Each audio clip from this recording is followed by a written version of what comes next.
Christmas to me is family. Together with Jesuit Communications and Arete of the Ateneo de Manila University, I wish to invite you to celebrate Christmas with us in a very special concert entitled The Third Noel, Light Up the World, Spreading Hope in Solidarity with All Nations. The show will be streamed on December 11, 7:30 in the evening on the Facebook pages of Jesuit Communications, Radio Katipunan, and Arete, and other social media partners. May the light of Christmas spirit shine forth within our hearts. Christmas to me means the peace of Christ ruling our hearts. Peace in the midst of restlessness, confidence in the midst of discouragement, joy in the midst of sadness, and courage in the midst of trial. Christmas is Emmanuel, God with us. Together with Jesuit Communications and Arete of the Ateneo de Manila University, I wish to invite you to celebrate Christmas with us in a very special concert entitled The Third Noel, Light Up the World, Spreading Hope in Solidarity with All Nations. The show will be streamed on December 11, 7:30 in the evening on the Facebook pages of Jesuit Communications, Radio Katipunan, Arete, and other social media partners. May the light of Christmas spirit shine forth from within our hearts. Radyo Katipunan, 87.9 FM. Radyo, radyo, radyo, radyo, radyo, radyo, radyo, Katipunan, radyo, Katipunan, radyo, Katipunan, radyo, radyo, radyo, Katipunan, radyo, Katipunan. The voice of the Blue Eagle, kami di mapipigil sa pagbabalitang tumpak at tama. Buhay Atenista, sa loob sa labas ng eskwela, ating ibibida lahat ng eskwela.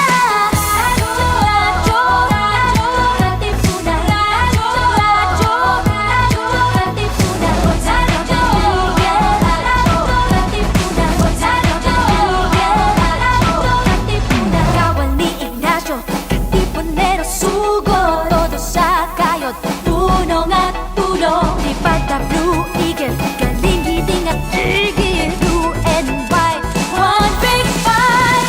Radyo, radyo, radyo, Katipunan, radyo, radyo, radyo, Katipunan, radyo, Katipunan,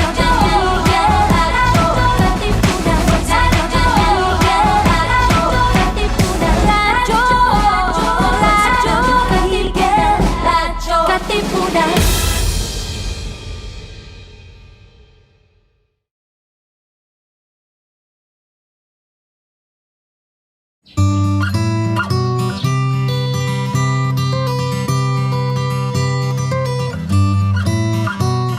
Let us understand mental health and explore how we can take care of our emotional, psychological, and social well-being.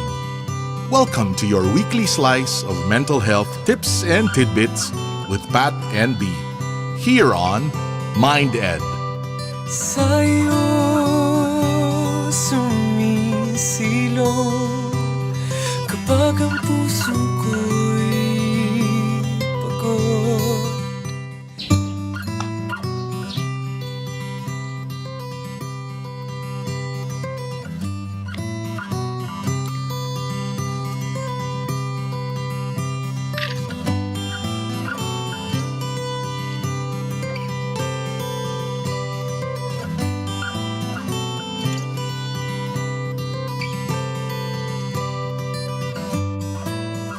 And we're here. Wala man lang warning. Merong warning naman. Hi, good evening. Good evening. Welcome to MindEd, your weekly slice of mental health tips and tidbits. My name is B. I am just a letter. And my name is Pat. Hello, good evening, everybody. Sorry we didn't see you guys last week. Ano ba nangyari? Basta, nangyari man yung nangyari. Marami yung nangyari. Pero maybe that's something that we can talk about for the very, very first part of the show, which is B. How have you been these past 2 weeks? Well, alam mo, medyo loaded yung question eh. Bakit naman loaded? Marami nga kasi nangyari. Like we mentioned, kaya rin tayo wala, ano tawag dito, last week. After the supposedly 2-hour episode, na naging 3-hour episode. What? What happened? No, we parang nagkaroon tayo ng crossover. Yes, we did. Was it just last week? Parang yun ata yun. It was 2 weeks ago. 2 weeks ago. See, wala na akong concept of time. So, yeah, it's a loaded question actually for me because maraming nangyayari work-wise. Okay. And so your work-wise. Yes, my work-wise. A lot has happened. It made life more complicated. Let's just say that. Okay. Does it have anything to do with working from home? Like you feel like it would have been made easier if you weren't working from home? Hindi rin. Hindi natin masisegue. Sorry. Hindi natin masisegue. But wait, kakamustahin pa kita before that eh. Pero okay. Essentially, it's let's just say na, di ba, I think when we last spoke, we're talking about the interpersonal, I think it's interpersonal and work stuff. Yes. That's why it was loaded the past few, I don't know, weeks, kanyan. So parang ganun din siya. So it's like the interpersonal part of work. Right. Okay. But yeah, other than that naman, okay naman. I mean, yeah, same pa rin. Quarantine pa rin naman. Life is just here, ganyan. And what else am I up to?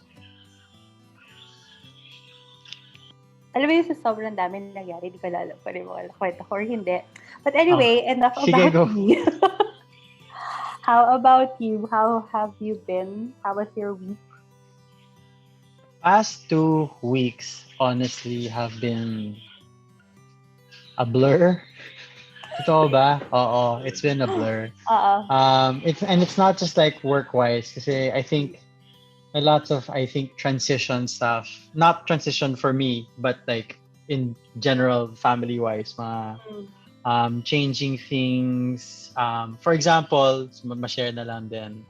Chai's family moved houses or condos, I guess. So they used to be in this really, really old condo and pretty small. And they've moved into a bigger space. So we've been helping them out with that. That happened over the past 2 weeks. Ano pa ba? Also lots of work stuff also. So I think, for example, one of the reasons that I'm glad that we didn't have a show last week was because I was preparing for this retreat that I was giving the staff of a non-profit orphanage. So mga self-care, ganyan. Okay. That was gonna happen Saturday and that was Thursday, and I had all of the modules that I needed to put together kasi it was based off of a training, like a self-compassion training that I've done before. Okay. And that self-compassion training was a whole day training na face-to-face, and they wanted to condense it into like a 2-hour thing. So parang okay. Sige, tingnan natin kung paano natin gagawin. Magaling ka naman dyan, di ba? I know, right? Short quick stuff. No. Making everything compact. Okay. Condensing stuff. Yeah. Sabi ko naman din sa kanila na parang if there are some stuff that were unclear or stuff that they wanted more information on, we could always schedule another one, or we could always they could always just reach out to me. So this orphanage is a partner community of one of the non-profits that I work with, or I have been working with for the past almost 3 years now. So ano naman, hindi naman siya kailangan maging one-time thing. And then I guess one of the biggest milestones, if ever, is pagkupitan ko na sarili ko ulit. So hindi na messy yung hair ko. Ano pa? Yeah. You cut it yourself or is myself? Ako lang. Si Chai helped out a bit, like some of the spots na hindi ko na nakikita. Dun sa likod, for example. Siya na yung naglinis. Pero otherwise, all of this, even it's this, you. That's me. But I guess that's one of the challenges of one of the things, the smaller things that we've had to contend with living in this, I don't want to call it the new normal because it's such a cliche term. Quarantine this quarantine times. Yan. Pwede, sakto. So, these quarantine times. So, yon. But then again, we've had to live with lots of different small things that that contribute to a lot of different, I don't know, distress, if you'd call it that, or a lot of adjustments that we've had to make because of this setup or this dynamic. And that's why, as part of this, diba, meron tayong a few weeks ago or maybe last month, we called it we said that this was like part of a series. Yeah, this is the part 3. Tama Part ba? 3 of Part the three. what series? Hindi ko na maalala eh. The coping ata because of the pandemic, like it's somewhere there in our notes. Magsa-search ako, Oh, hindi ako mapakali. Yung mapakali. Basta it has, okay, keywords, quarantine, pandemic. Are you searching your brain or the group? Mental health in the digital space series. Yan. So, nagawa na natin yung education, 2 parts yung education kasi meron tayong educator and meron din tayong learner. Kasi ngayon, and the family work rin from, of the learner. and the family also. Ngayon, work from home naman. This is actually like a gift for ourselves. Christmas For gift you, natin sa sarili natin. more for you than it is for me though. Ikaw rin. No, it's true. But it's for all of us. Yes, Generalize na lang eh. Pero yeah. So, okay. So bakit actually, nabitin ako eh kasi we were supposed to have her like several weeks ago before the crossover episode. But then kasi bumagyo. Right. So we had to move, and we are so fortunate and so very grateful that she could still join us before we go on break. Kasi apparently this is our last episode for the year before we go on our holiday break. So since sabi mo nga, this is the part 3 of the series, regalo na natin ito sa mga viewers natin. Without further ado, we call on Miss Laurie Mesa, the Director for Research from the Ateneo Bulatao Center in Ateneo de Manila University. Hello, Miss Laurie. Hello, hi, good evening. Grabe, 9 months na tayo. Alam niyo ba yun? Oh my God! Namin na ng panganak. Ito naman. Counting already, but yeah. Yes, that's true. 9 months. My colleagues and I are computing. Yes, you could give birth to a child na. And then, siguro harvest several produce na. Yes, actually. Shout out to the plantitas and the plantitas out there. Does that include you, Miss Laurie? No, I haven't tried planting. Okay. Yeah. So, naririnig ko yung usapan nyo on the background, no? Na parang, Ginajudge mo na din ba kami? No, it's a common experience, even for us. For us, we feel it. Parang, we hear it in the news na parang this pandemic is not just a health crisis, no? Na puts a threat on our health.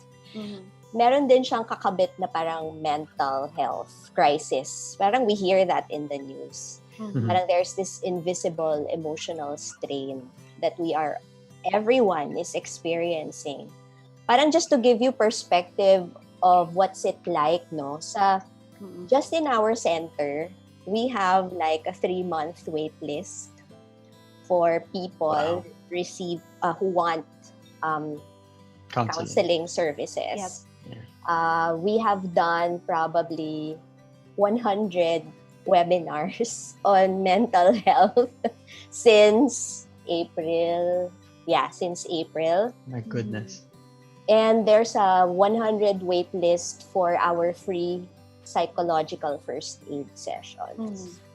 So talagang, and yung research nung huli, because I'm the director for research, yung research ng National Research Council ng Philippines who did a mobile survey, 55% of Filipinos have reported an increase in really psychological distress. So everybody, Mm.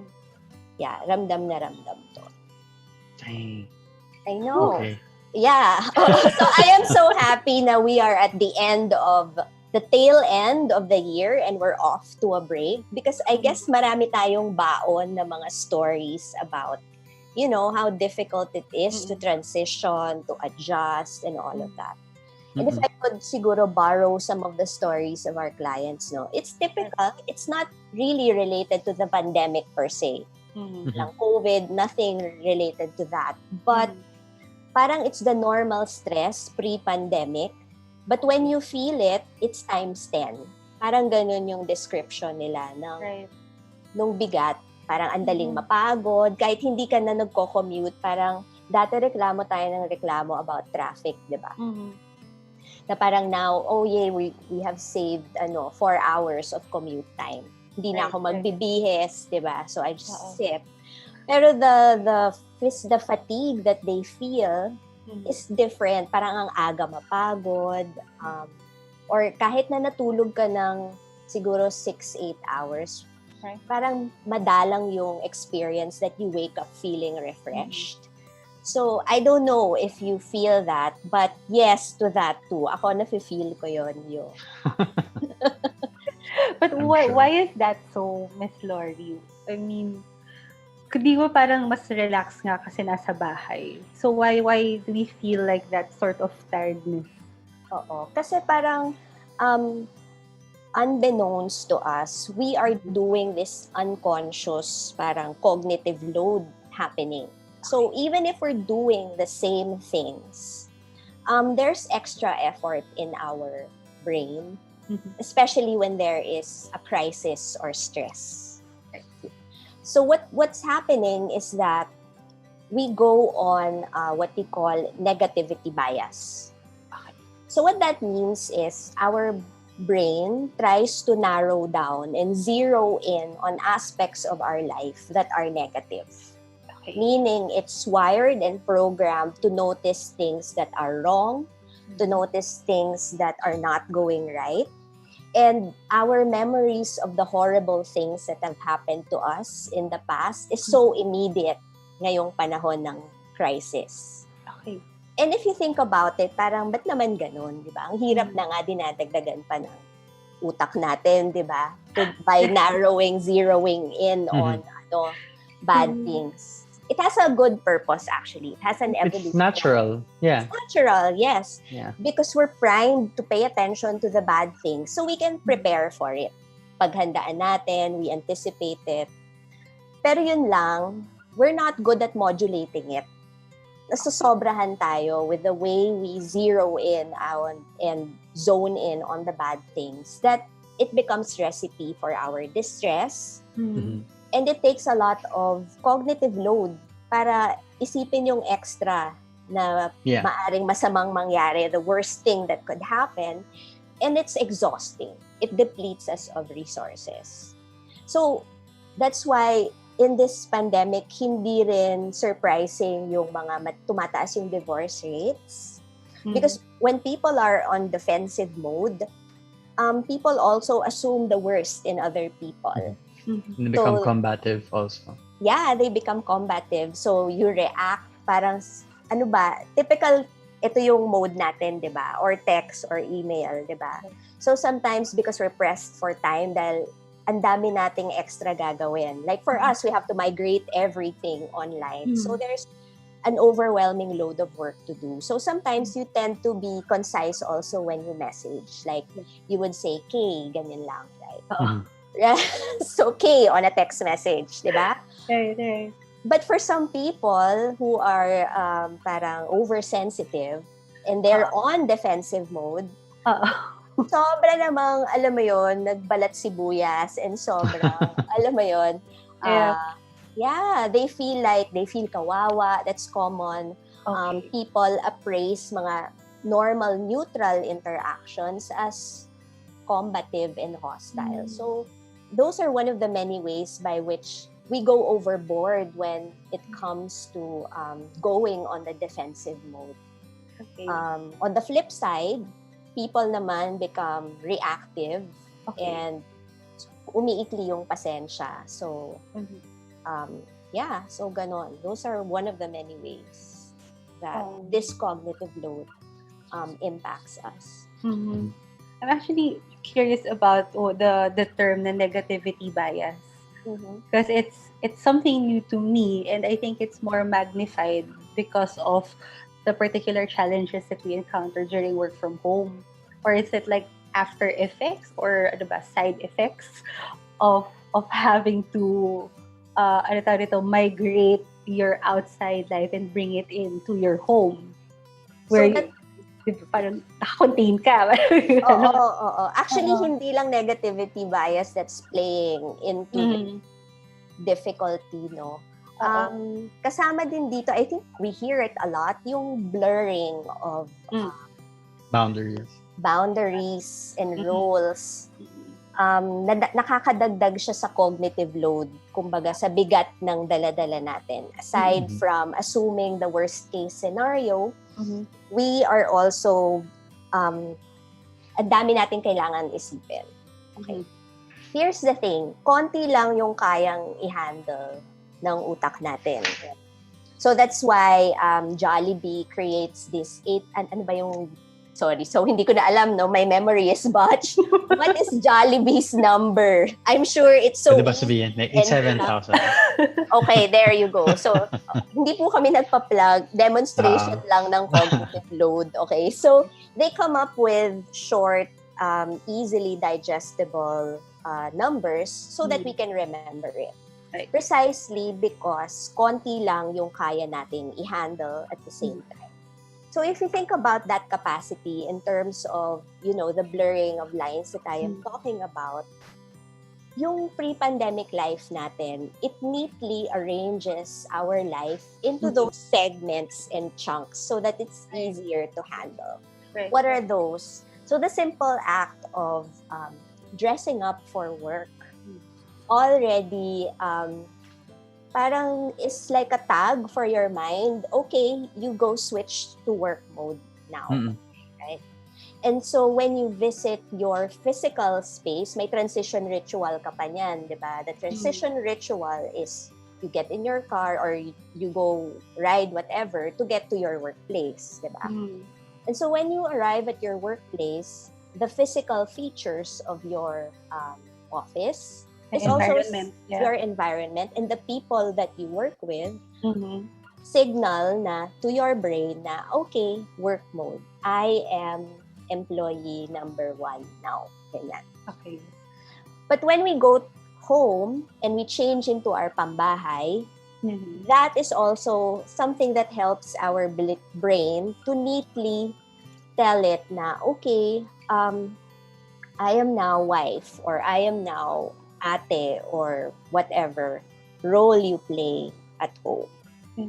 So it kind of chunks our life neatly when we put on clothes, the physical structures, slice it neatly for us.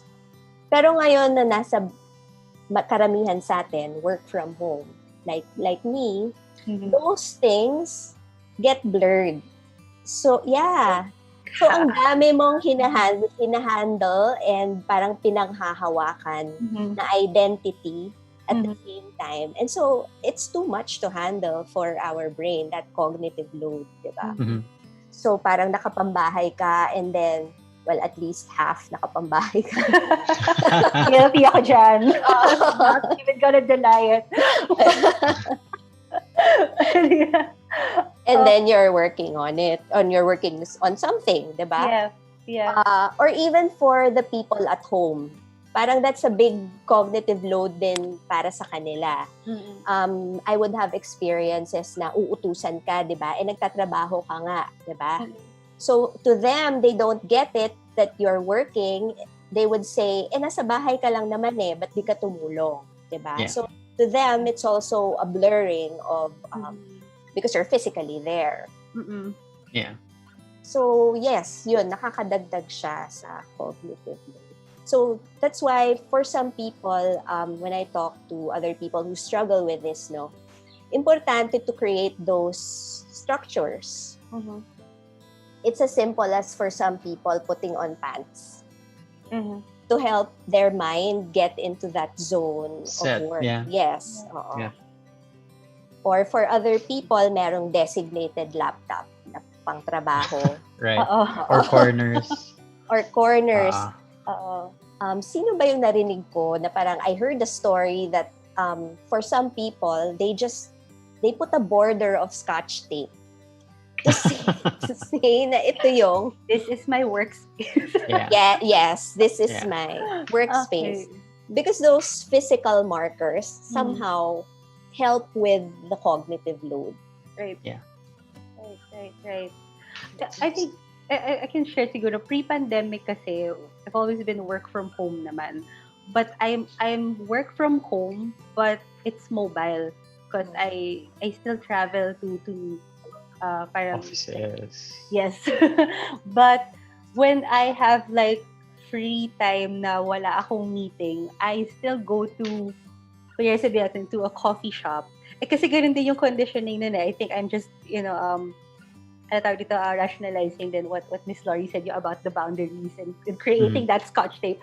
I guess I've been doing that too when I'm in a coffee shop. Kasi what I do, I have the laptop with me para on my desk and then I bring out my pencil case tapos nakalatag siya na mukha talaga siyang office.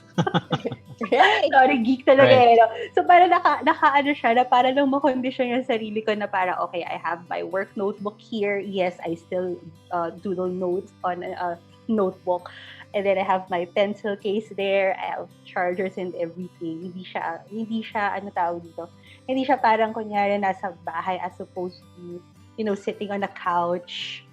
Parang, dati kasi ginagawa ko yun, nakahiga ako, nagtatype ako. Right. So now we realize the props are actually important, diba? Kasi sometimes you would go to a coffee shop, wala namang pencil case, you're just chatting with a friend, diba? Yeah.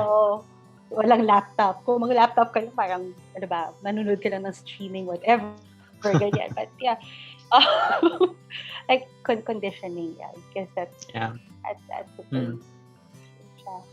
It's the same practice also here. Like I've always said, this corner where I'm meeting you from is the corner in which I also see my clients from.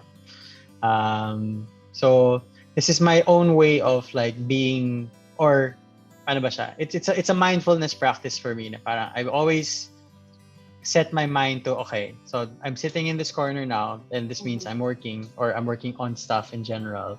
And then when I stand up from here, if ever it's to go to my bedroom again to take care of my baby, that's me. That's me kind of setting my mind to, okay, I'm in father mode na din. In fact, actually, sorry, ma-plug lang. I have a smart home setup, and so at the start of my day, the keyword is office mode. And so when smart home hears that, sorry, it's Google, so syempre. So when Google hears that, what it does is it turns on the lights in the specific way that I want the lights to be on, and it turns on the electric fan. And that's also my mind kind of clicking na parang, okay, it's time for work. So it's as I've always been saying on this show and to all of my clients and to all of the people I work with, it's a mindfulness thing. Mindfulness is helpful everywhere, not just for like stress, de-stressing. It's for everything. Right. So parang kailangan gamitan din, i-flex natin yung creative skills din natin. Exactly. Yes, and your imagination. Yes. Para palitan yung mga transition rituals or to establish those, I don't know, markers for work na nawala na ngayon. And to help others na kasama mo sa bahay to also get in with your program na naintindihan nila that you have parang temporal time boundaries also. Yeah. I guess So, as a parent, no, parang ang hirap nga din to establish those Patrick, damang-dama niya. those time boundaries kasi children don't care. True. Yeah. Yeah. Lalo kay Patrick kasi newborn eh. Right. So, isa ako dun sa mga nanganak during the pandemic. Siya yun. Congratulations. Ako talaga eh. Oh, thank you. Is that something also that you do in practice? Like if it's okay for you to like share personally, what are your, so I imagine your transition rituals, as you call them, used to be either commuting or getting into your car and driving all the way to Ateneo. Whereas now, what does that look like for you? I do like a simple yoga routine. Okay. So it's really something repetitive, and yun yung parang pinaka-commute ko. that yoga routine. And then I literally have a foldable table. Kasi this is the quiet space in the house. Sure. Which also happens to be my bedroom. So secret na lang yun. MI. Okay.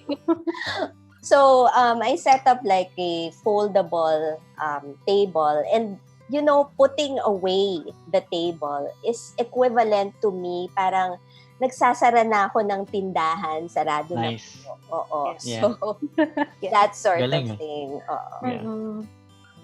Parang Marie Kondo. Ganyan. Yeah. Pwede. How has so I know that you're the head of research at the Bulatao Center, but do you also see clients yourself, or do you do counseling yourself also, supervision if ever? Yes, I do for the psychological first aid. I help out with that free service. And the webinars, developing those webinars to help people adjust, actually, mostly for corporations also.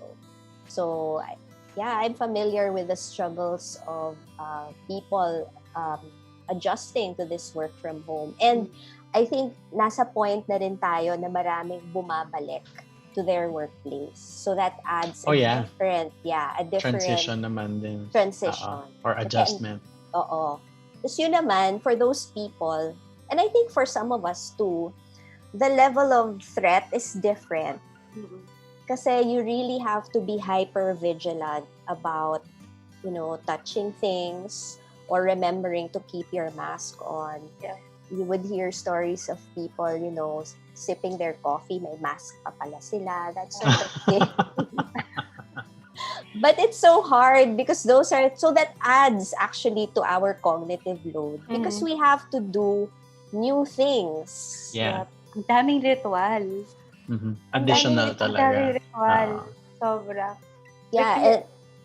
Ang dami mong kailangan matutunan. Yeah. Adjustment. Kasi, okay, like, I go to the grocery.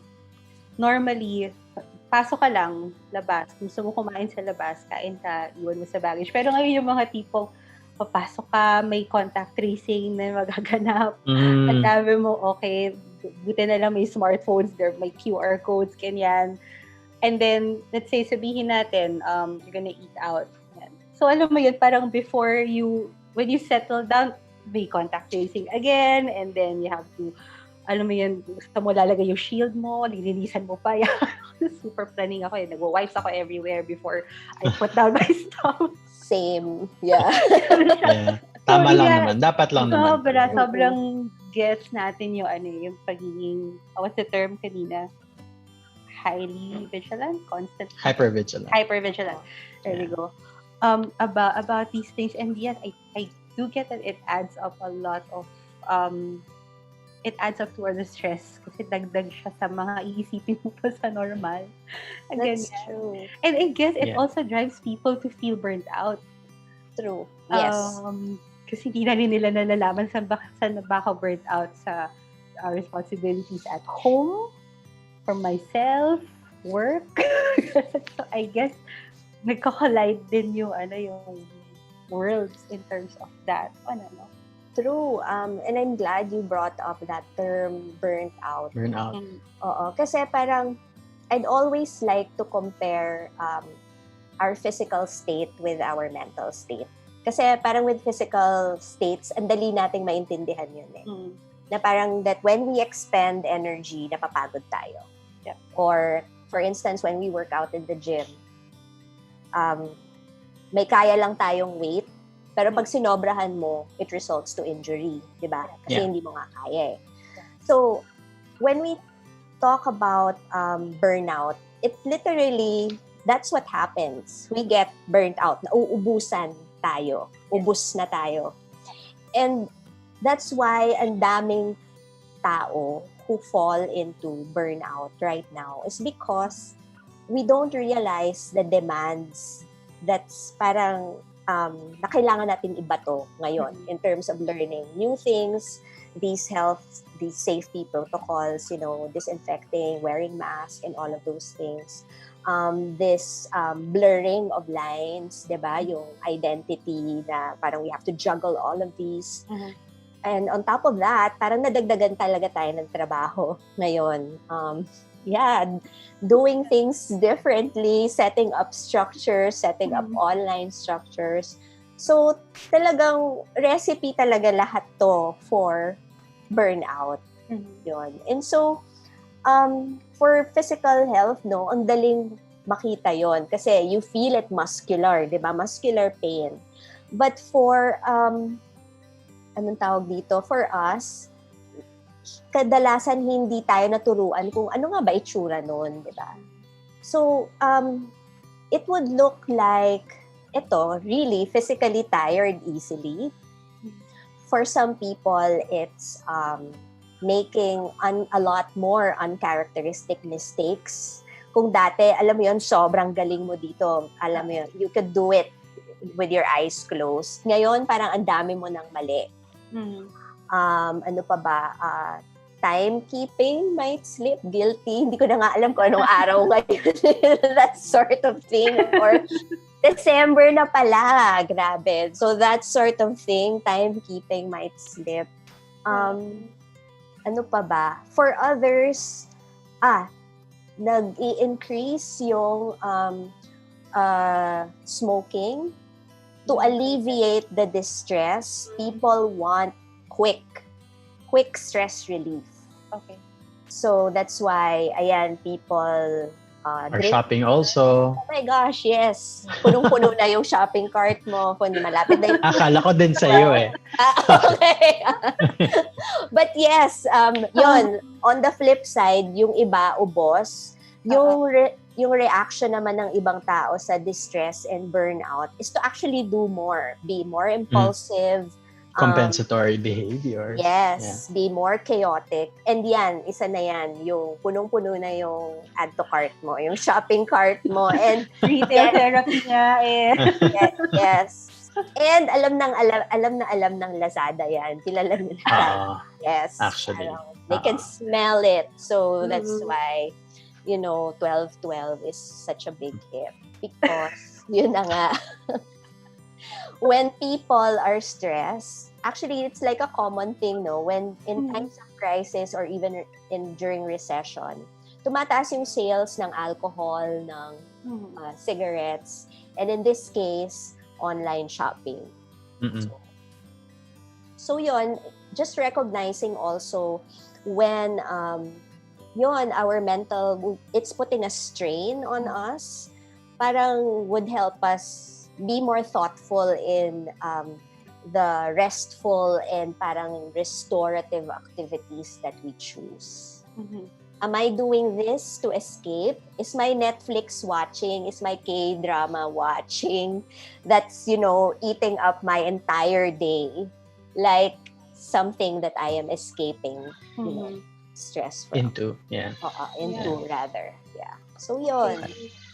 And are there pwede kong magsabi ng tips on how to maybe before ka gumawa ng mga impulsive things or those behaviors na outside of your character just to cope? I don't know if it's the right term. Are there parang steps of how to become more self-aware before you get to that one para na maiwasan? Can you actually do first aid muna sa sarili mo before ka before mapuno yung cart mo sa online shopping? Preventive, I guess, the preventive steps. Okay. So, mindfulness, as Patrick said kanina, na parang, yeah, definitely it helps. How? Yun na nga, one way to manage our cognitive load is to be also aware about how you actually use your mental load. So, one of the ways you can do that is to get better at noticing your mind. And one way to get better at noticing how your mind operates is to carve probably 10, 20 minutes a day to become familiar with yourself, your own mind. So that's one. And in doing so, you also help ground yourself. Knowing that we have this tendency to go into the defensive mode, diba?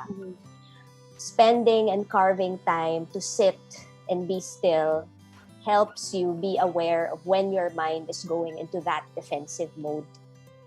That way you're not reactive, diba? That way when you receive that K message from your friend, you don't immediately think na, oh my God, inaaway ako. Or kapag nabubwisit ka na and you want to strangle yung kausap mo. You can observe that first without acting on it, diba?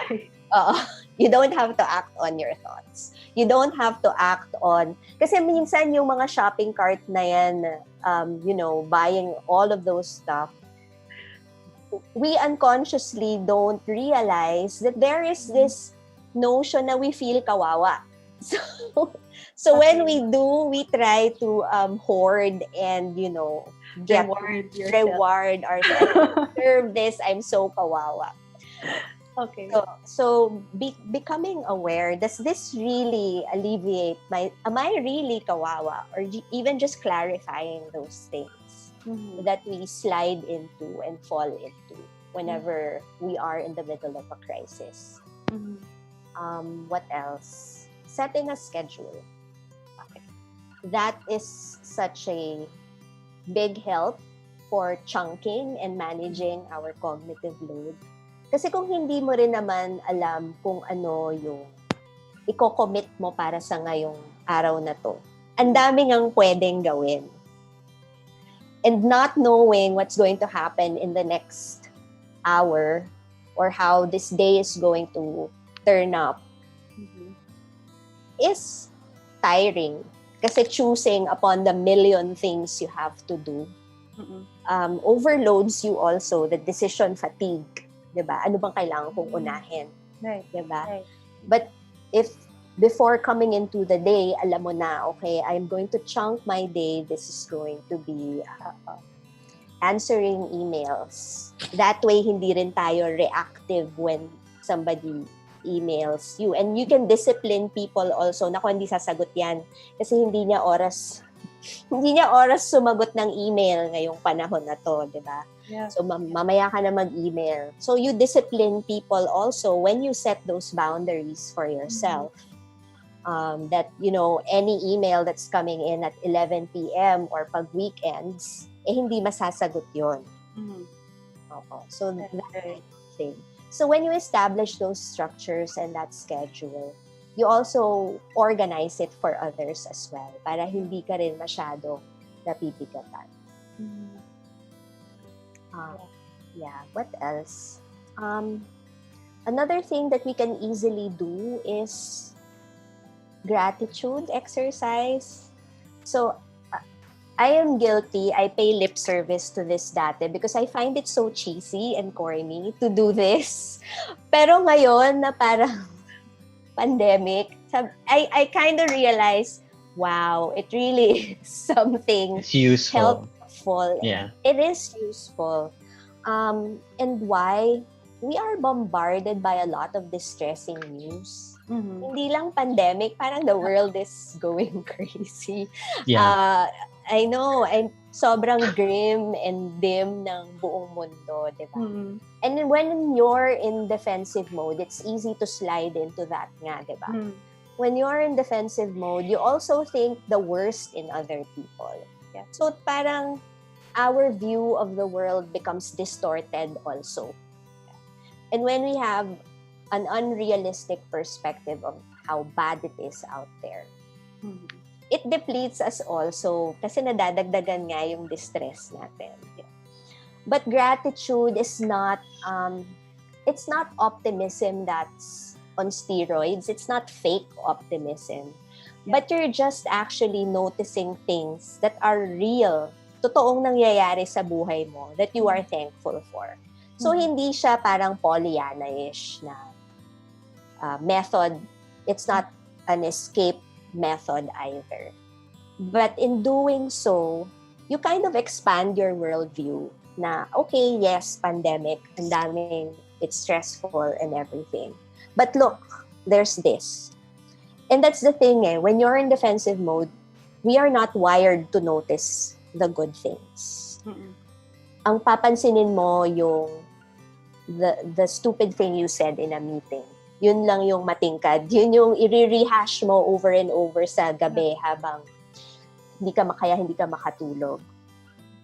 But, expanding your awareness to notice things are actually okay.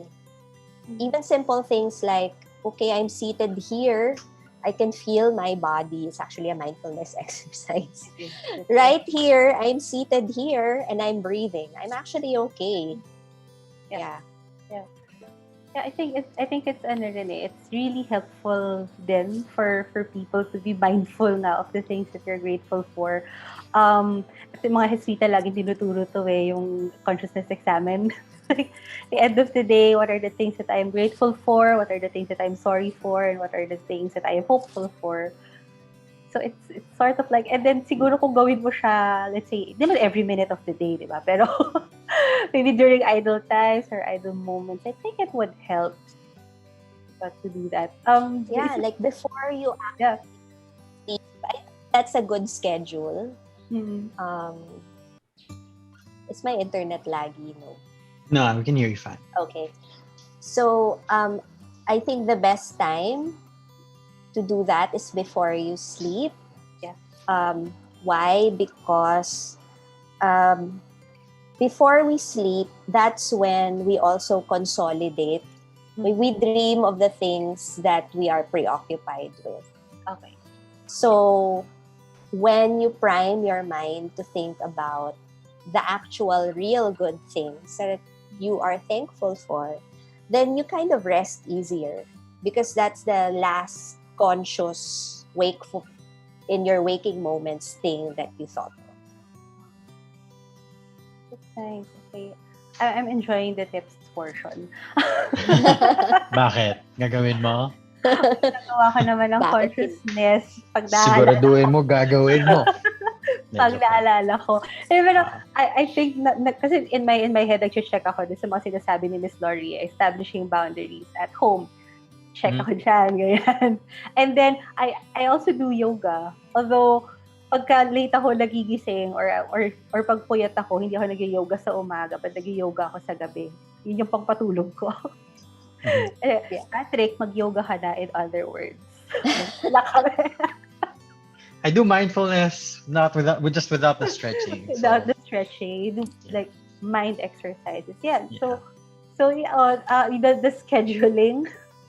Meron na rin akong blocks of calendar breaks for rest. So I do that. Di ba nga, I disabled all of my work apps sa phone. Wow. I am still, it's still off. Hindi ko maalala ko ilang months na rin. Siguro more than may 2 months na, no, Patrick? It's possible, yeah. Since we've come back. Totoo. Yeah. Congratulations. Thank you. Good job. It really helps. It really helps a lot talaga, especially when if I'm away, as in AFK, away talaga ako. We're really para outside of that work mode. Ganyan. Pero yeah, I mean, okay, sige, 4 tips. How about yung feeling of, yun nga, parang nalulunod ka na sa trabaho or nalulunod ka na sa mga iniisip? Like, ano ba yung parang what are the helpful steps that we can siguro give advice or suggest to our viewers? Siguro, speaking of, babalikan ko yung schedule, no? Parang it's important that we also schedule things that restore us, things that my back on. Yes. Okay. So, kasama to sa work from home issues. Na-flex yung ating ability to adapt. So, okay, am I back? Yes. Yes. Okay. Yeah. So, going back to schedule, to actually deliberately schedule things that take care of you.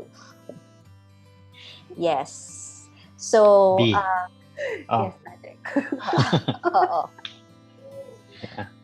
And parang people also wonder, it's so funny na parang, actually ngayon ko lang din na-realize to, na how do you take a rest ba? Parang, what does even rest mean aside from sleep, 'di ba? Mhm. What are true breaks? Ano yun? So it doesn't mean like scrolling through, FB or social media. Because you're, again, nagbabato ka na naman ng cognitive load. Yeah. But what is a true break? It's actually engaging your body, which is engaging your 5 senses. Because we're accessing a different part of our brain when we use our 5 senses. Okay. It's parang pinagpahinga mo yung utak mo na parating online and parating lipad ng lipad and working. And what does that look like? So in dialectic behavioral therapy, we use this 5, 4, 3, 2, 1. It's like engaging your senses. So with your sense of sight, what are the 5 things that you see? To stop a person from doing the overthinking. When a person is falling into a panic attack, it's usually an exaggerated form of anxiety, of worst case scenario thinking. So one way to stop that is to use your 5 senses. So ano yung 5 bagay na makikita mo sa kwarto na color red, ganon. So ganon yung instruction doon. Ano yung 4 na bagay na that you can detect with your sense of smell. So hindi naman emergency or ganong klaseng scenario, yung typical scenario natin na pang araw-araw. How do we engage our 5 senses? So that's why the diffuser, yung ano tawag mo doon, yung Humidifier? aromatherapy. Aromatherapy. Yeah. Yes. That's why those things are relaxing. What else? That's why a massage is relaxing because you actually, sensorially, you feel it in your body. Ganyan. Yeah. Pero hindi natin kailangan actually gumastos ng malaki, bumili ng diffuser or magpamasahe. Parang hindi pa ata pwede. Anyway. Baka I know. Hindi pa pwede. But our 5 senses are here. It's not something you buy. It's built in. So it's as simple as really savoring, I don't know, a cup of tea. Ganyan. And really immersing in the experience of the scent, the temperature, yung Taste. texture ng cup, yung taste, yes. Not scarfing down a bag of chips. Maybe for the first 3 bites, you savor the chips, di ba? Kasi ano pa ba? When you take a bath, how often do we really smell the soap or smell the shampoo or even listen to the bubbles kapag sinascrunch natin yung shampoo. Yeah. So those things that are accessible and nandito sa atin, libre, is actually something that could help with overthinking. I do that at night when I find myself ruminating and me also falling into worst case scenarios. Like I had an experience nung early part to nung pandemic. Sinipon ako. And tawag dito worst case scenario thinking. So even if I have my degree, I will fall into the worst case scenario thinking. So I couldn't help but think, oh my God, this is COVID. Kasi hatching ako ng hatching eh. So, Yeah. and sinisipon talaga ako. So, I was already thinking about, I want to get tested. I want to know right now. So, pero iniisip ko, tas yung utak ko napunta na sa paano na yung pamilya ko, mamamatay ako. And all of that, worst case scenario thinking. So, una na ng umaga, alam mo yon, I'm still thinking about it. Yeah. So, this is our mind going on overdrive and going on defensive mode. So, what I did was, I remember, I know mindfulness. So, I literally just felt the sensation of my heavy head on the pillow, noticing the entire length of my body as it lays on the bed, just going and grounding my attention on my body. So, I know maraming mga instances when we think about work, we end up, 2:00 nagising pa rin tayo about planning about this project. Will I meet this deadline? Pandemic nga di ba? Kaya ko ba yung quota? Ang hirap nga to meet all of these sales and all of that. Yeah.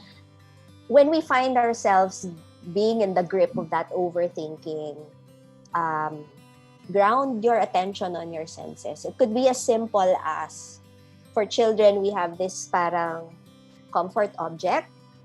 So, I have that here. oh, there you go.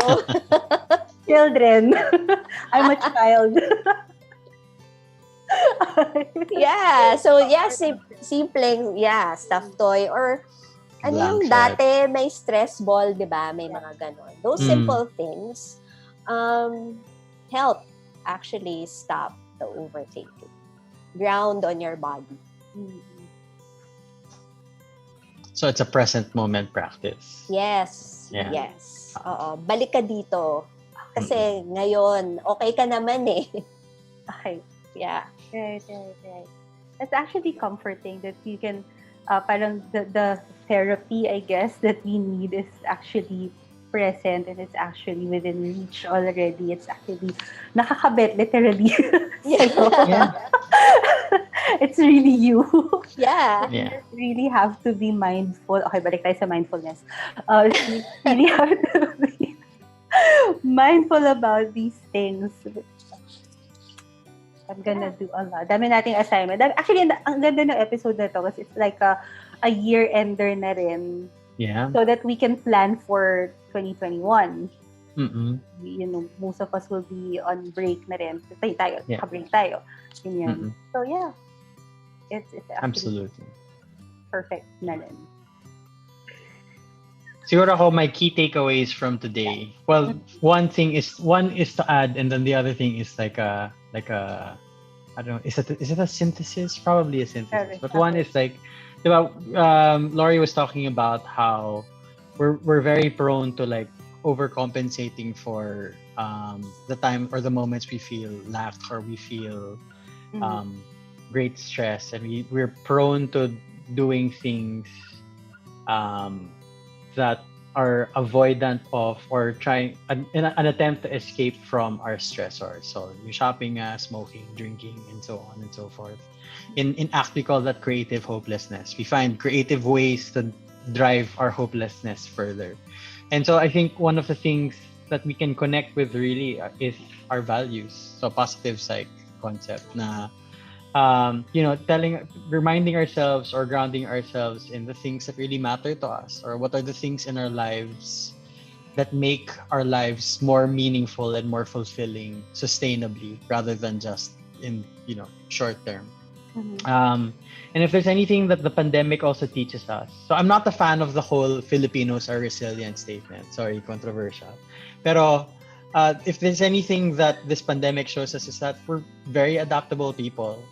Not Filipinos in general, but just human beings as the whole entire human race. Kasi I remember a lot of people were saying how it's going to be so hard to cope. How do we even bring schools online? How do we even bring work home? Yeah. Would it be possible? Maybe we should just consider putting people in hotels and then, close to the BPOs or the offices so that they could still access their work stuff close by without having to commute.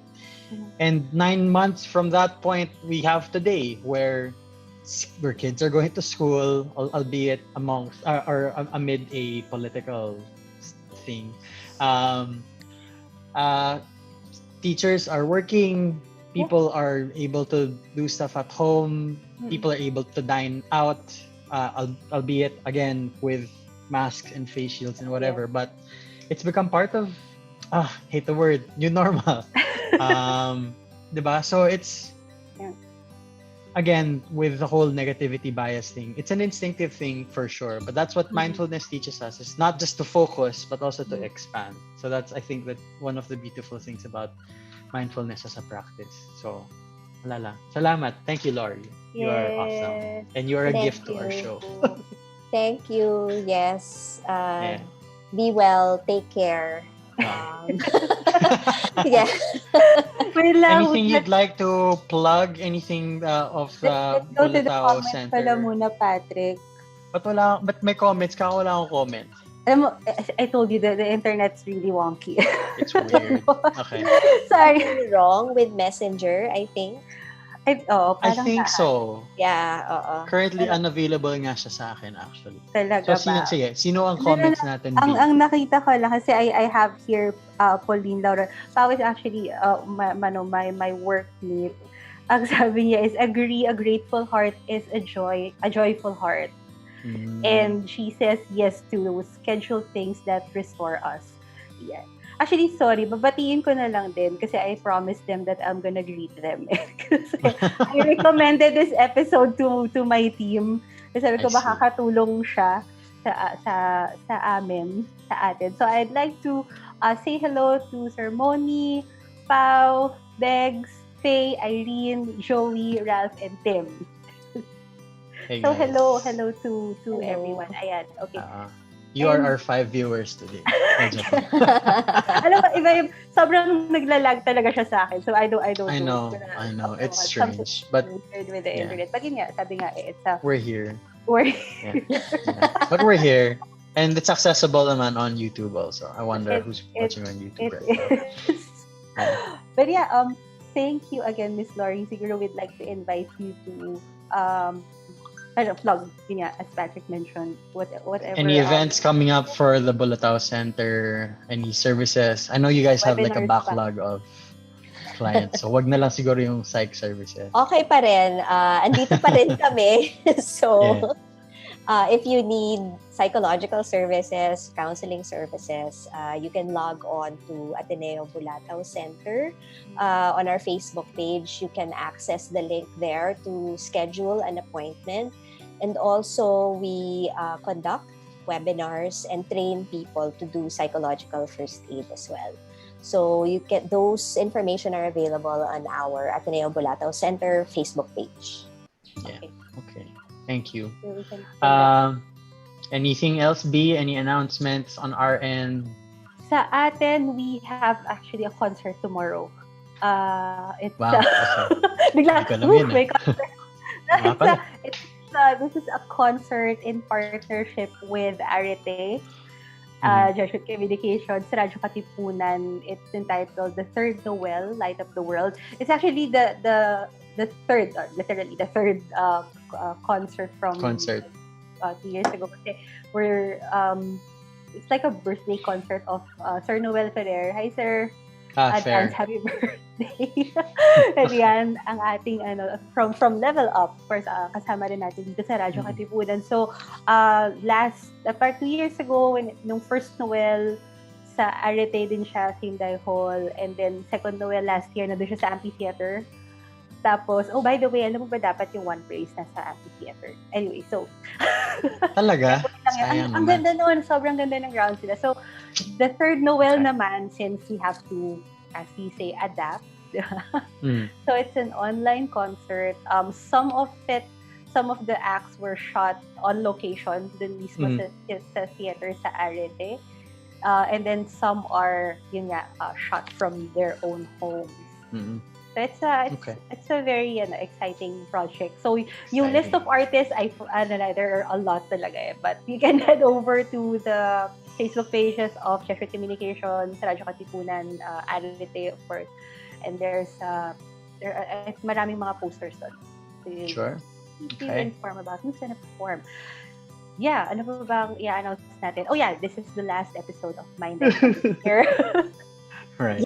Marami Bakasyon. Bakasyon. Ito na yun, Yes. mindful vacation. Yes. Yeah. Thank you, Laurie. This is a gift. This is a good gift to impart to all of our listeners as we head into as we continue with this Advent season and as we enter the Christmas season also. So thank you. We bid you all a Merry Christmas and Happy New Year from all of us here at MindEd and Ateneo Bulatao Center for Psychological Services. This has been MindEd, your now annual slice of mental health tips and tidbits. My name is Pat. And I am B. I'm still a letter. And we are with Miss Laurie. Merry Christmas. See you Merry guys. Christmas. Join us. Let's do this thingy. It's a thing. Yeah. I don't know. Di ko rin maintindihan. Spirit fingers. Yeah. This is our cue Nice. out. Peer pressure. Okay. Ito na lang. Good peer pressure. Contribution Yes. for my comfort item.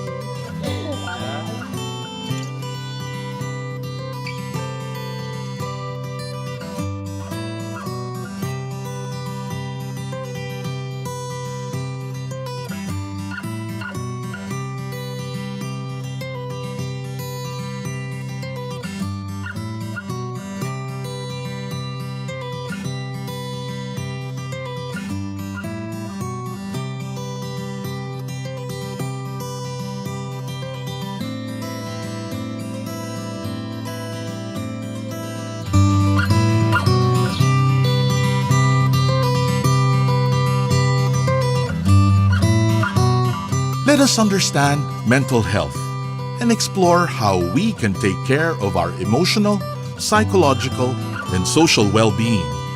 Welcome to your weekly slice of mental health tips and tidbits with Pat and B, here on MindEd. Sa'yo